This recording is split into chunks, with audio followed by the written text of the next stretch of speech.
Hello, everybody. It is Marilyn PV. Y'all come join me. We're going to talk about the word love today.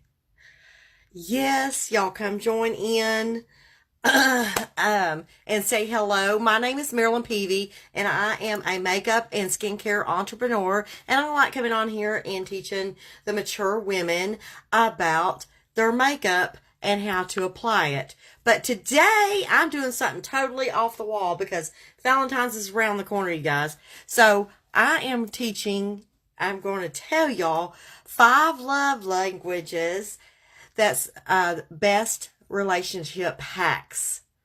My husband and I went to a couples retreat at our church over the weekend, and we learned so much by attending this retreat, even though him and I have been married for 19 years now. And during this retreat, the book was mentioned. Mentioned 5 love languages by Gary Chapman. How many of y'all heard of that book? I have not. I never heard of it, but it struck a curiosity in me and my husband so we both came home after the retreat, and we did a Google search on the book, and I'll post the links later in the comments. But I wanted to go over these 5 love languages with you all that I never even thought about, but and applying them in a relationship. And y'all know, when we get into a relationship, they say an average relationship, the dreamy stage of the relationship lasts for 2 years. And hello, Linda. And the relationship lasts for 2 years. You know the kind of relationship you first get into, and you talk on the phone for hours. You even listen to people breathe on the phone for hours. I know that me and my husband did when we first dated, and that was over 19 years ago. So that after 2 years, that kind of dwindles down, and we've got to learn our love languages. And if y'all have read that book of love languages, the 5 love languages by Gary Chapman, y'all have got to read it. Anyway, I'm going to go over these 5 love languages today. That is a game changer to many relationships. And again, this information is the book from Gary Chapman called The 5 Love Languages. And I'm not an expert. We're going to leave this up to Dr. Chapman.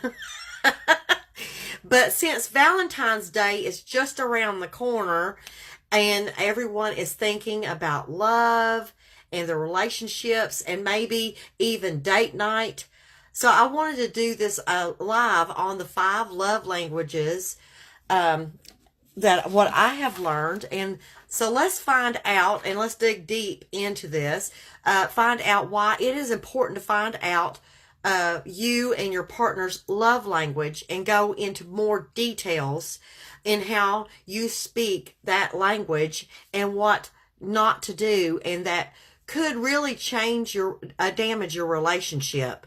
So what is the 5 love languages? Let's go over them. There's 5 of them. The first one is words of affirmation. The second one is quality time. The third one is receiving gifts. And number 4 is acts of service. And number 5 is physical touch. So let's address why it is so important for you and your partner to know each other's love languages and how to speak their language. This can be a game changer to anyone's relationship. And I really, to be honest with you, I've never thought of this before, but until reading this book, it makes a whole lot of sense. Every person has a dominant love language. And do y'all know your dominant love language? Well, how they receive love. Some people may have a secondary love language, and even a third love language. But all 5 love languages fits in a type of relationship. But we will have a dominant love language that we feel more loved by having that affirmation. So anyway, each person has a dominant love language and how they receive love.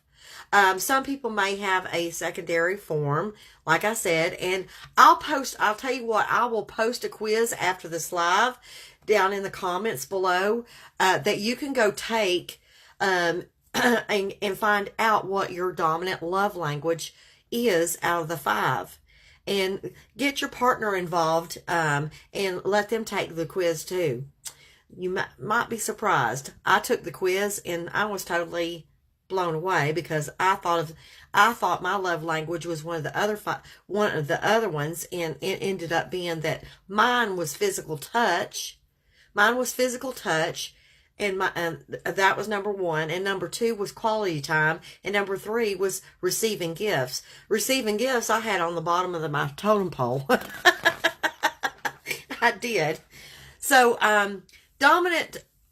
So let's find out what the dominant touch is. And the secondary, I encourage you to take this quiz because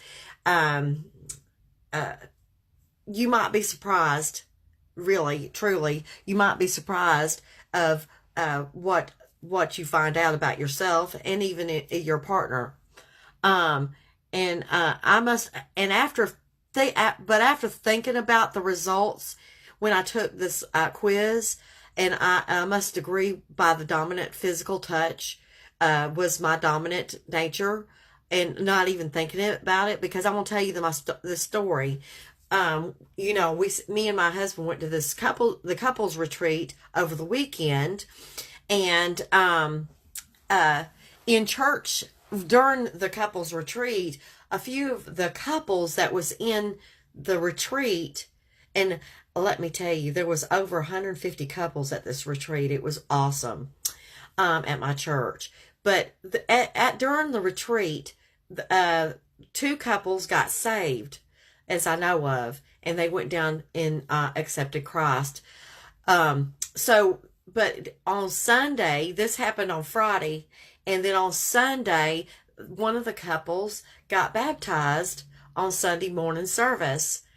And not knowing their story until they got baptized, they had been married a very short time, just a few months, to my understanding, and they were filing for divorce, and at this retreat, they decided to receive Jesus Christ into their lives, so they were getting baptized, and it was so touching of a baptism and them showing us their love towards one another, that they rekindled that love together.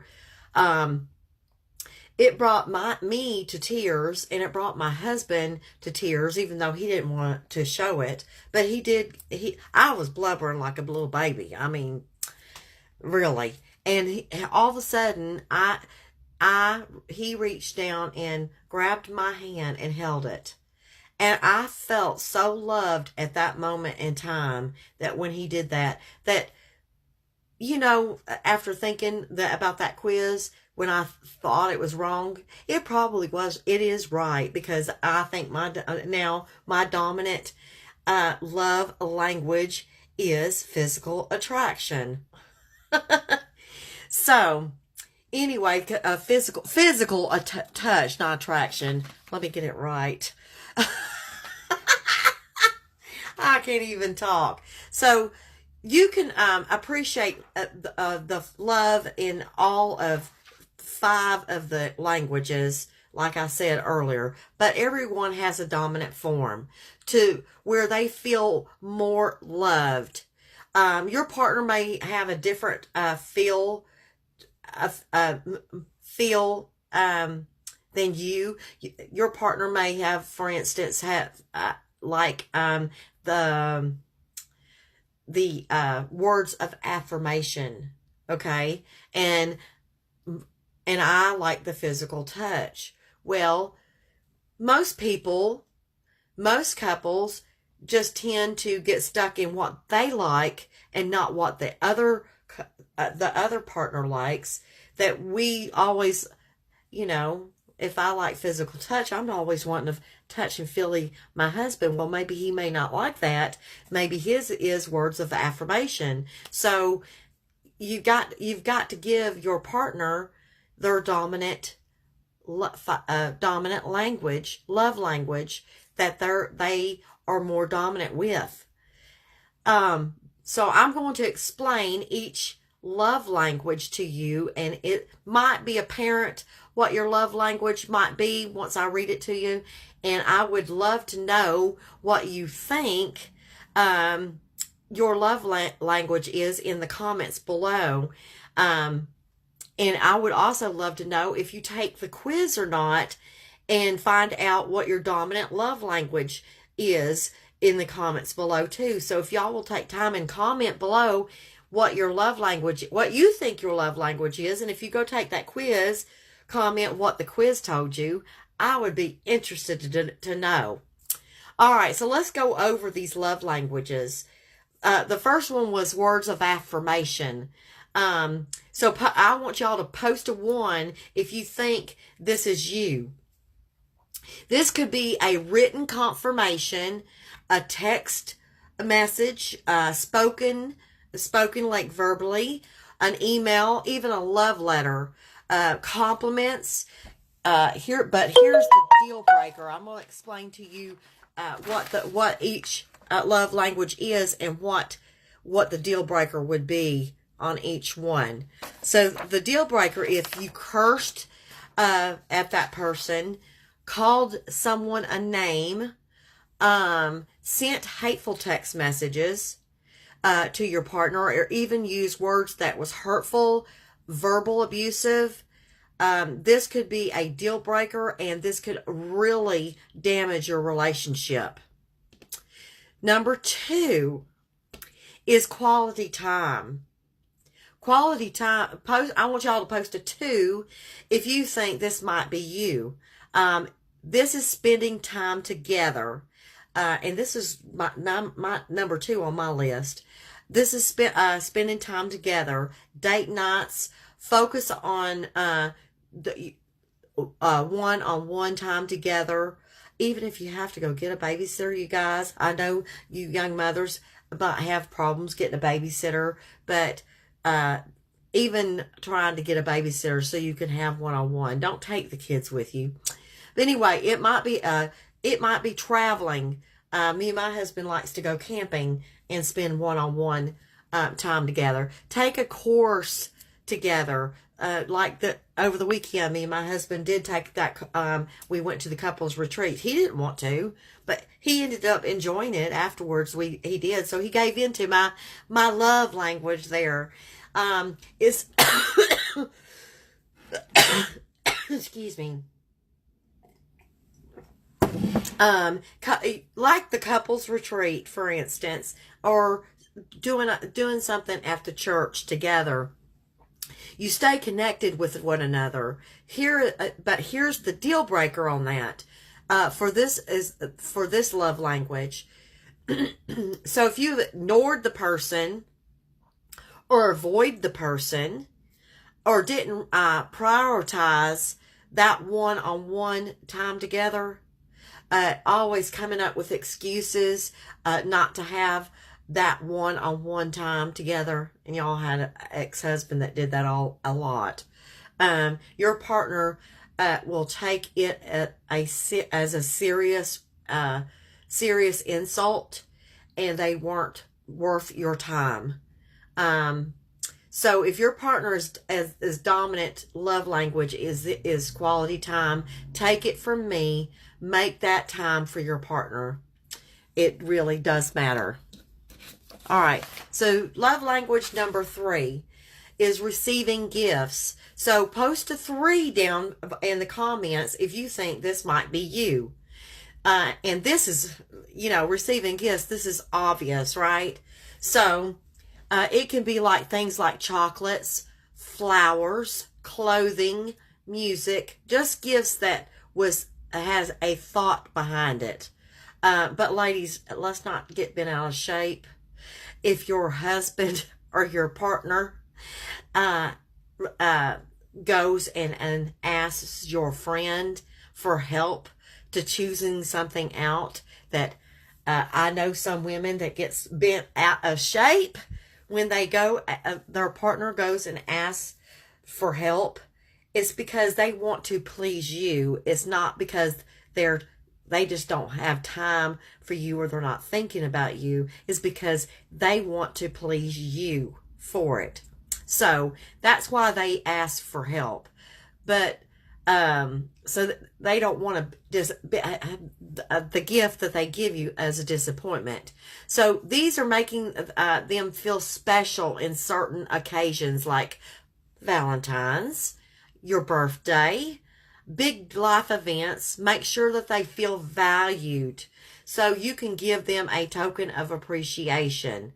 And the deal breaker on this is, so if you forget their birthday or forget your anniversary, that would be a huge deal breaker for this love language.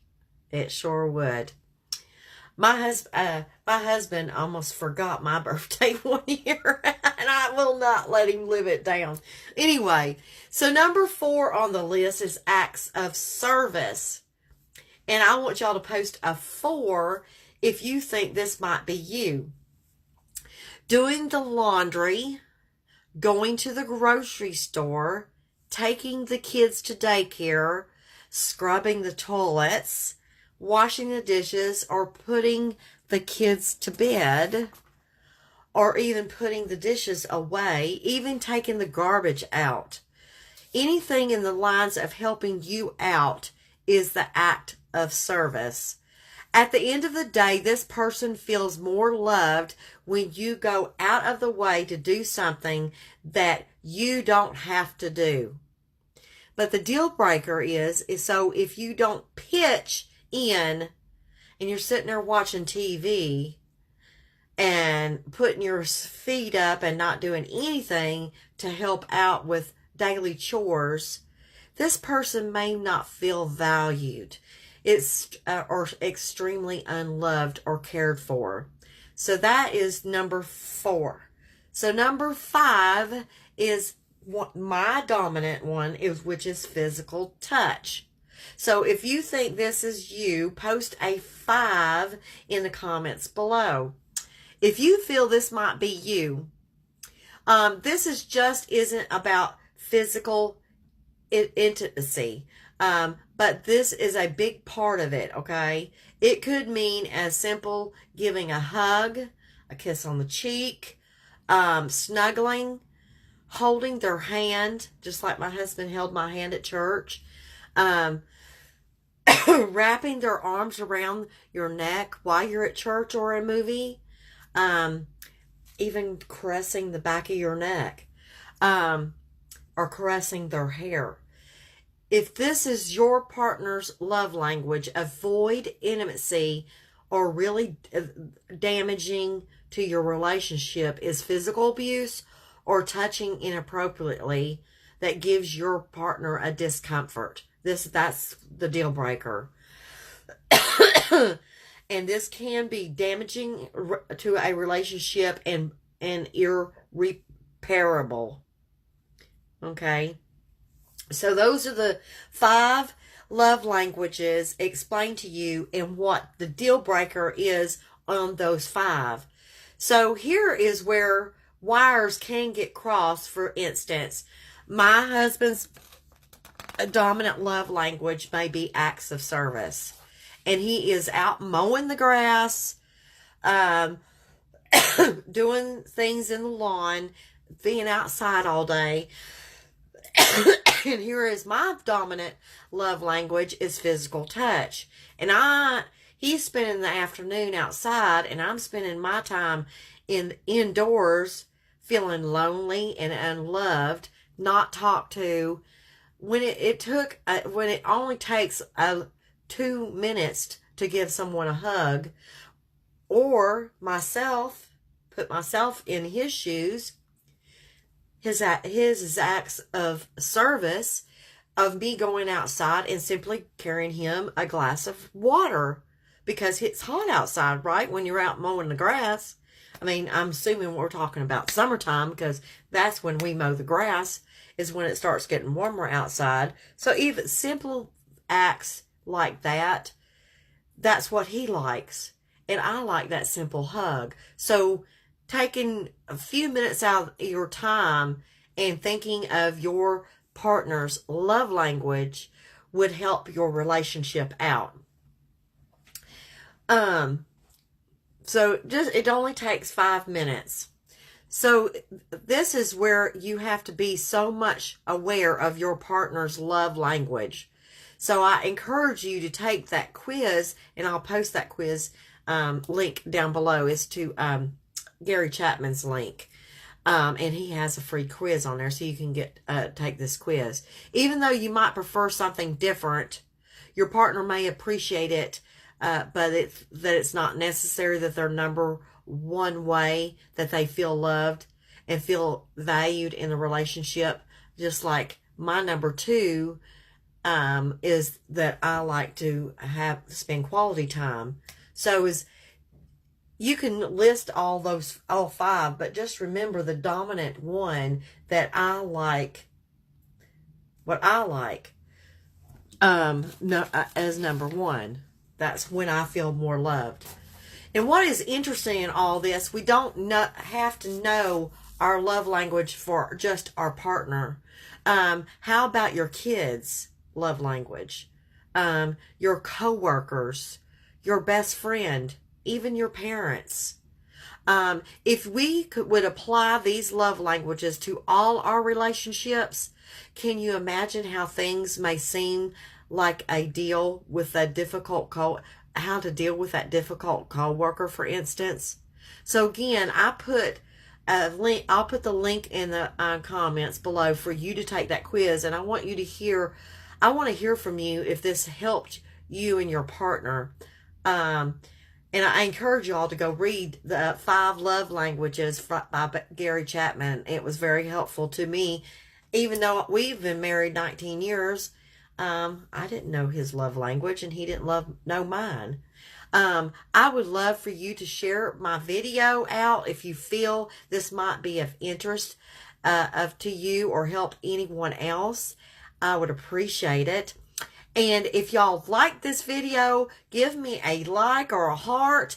I love all that. And if y'all want to continue on following me, and you're not for sure that you're following me, just press my nose and just push follow at the bottom, and you will be notified of my my videos. So anyway, I appreciate y'all watching, and I can't anticipate y'all's comments, and y'all have a great afternoon, and I'll talk to y'all later. Again, my name is Marilyn Peavy, and I like coming on here and helping mature women with their makeup and skincare. And this is just a little thing that I wanted to talk about because I went to that the couples retreat over the weekend, and since it was Valentine's Day, I just thought it would be something good to talk about. So y'all have a great afternoon, and talk to y'all later. Bye.